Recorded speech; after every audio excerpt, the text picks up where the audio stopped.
একটা ভালো স্টার্টআপ শুরু হয় কপাল দিয়ে না, শুরু হয় প্রশ্ন দিয়ে। মানুষের আসলে কোন সমস্যাটা এখনো ঠিকমতো কেউ সলভ করেনি। আপনি যদি ভবিষ্যৎমুখী হয়ে এই প্রশ্নটা করেন, চারপাশে ছোট ছোট গ্যাপ দেখতে শুরু করবেন।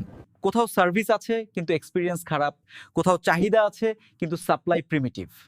এখানেই আপনার আইডিয়ার জন্ম।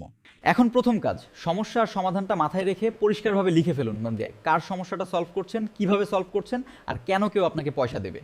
এই লেখা ভার্সনটা বন্ধু, মেন্টর বা টিমের সাথে শেয়ার করলে আপনি বুঝতে পারবেন জায়গাটা আসলেই শক্তিশালী নাকি শুধু আপনার নিজের কাছে ভালো লাগছে। এরপর আসে প্রোটোটাইপ বলেন, খুব ছোট, খুব সিম্পল, এমন কিছু যা মানুষ হাতে পেয়ে বলতে পারে হ্যাঁ এটা কাজ করে, বা না এটা আমার লাগবে না। ওই প্রোটোটাইপ অন্তত 100 জনের সামনে নিয়ে যান, অনলাইনে ডেমো দিন, গ্রুপে পোস্ট করুন, হাতে ধরে দেখ, আর যত পারেন প্রশ্ন করুন তুমি কেন এটা ব্যবহার করবে, কি মিসিং। এই সময় একজন কমপ্লিমেন্টারি কো-ফাউন্ডার থাকলে ডিসিশন আর এক্সিকিউশন দুইটাই অনেক দ্রুত হয়।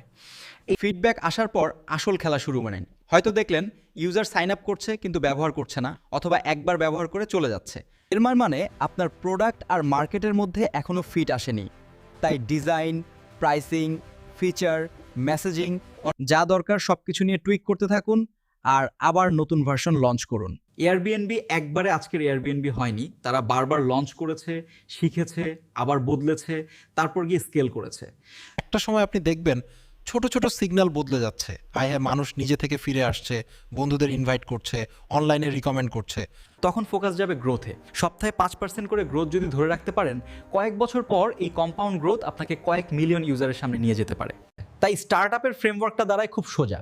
সমস্যা খুঁজুন, লিখুন, ছোট করে বানান, 100 জনের সামনে টেস্ট করুন, ফিডব্যাক থেকে শিখে আবার লঞ্চ করুন প্যাডটা। আর সেটা থামাবেন না যতক্ষণ না ইউজার আপনাকে বলে এই প্রোডাক্টটা থাকতেই হবে।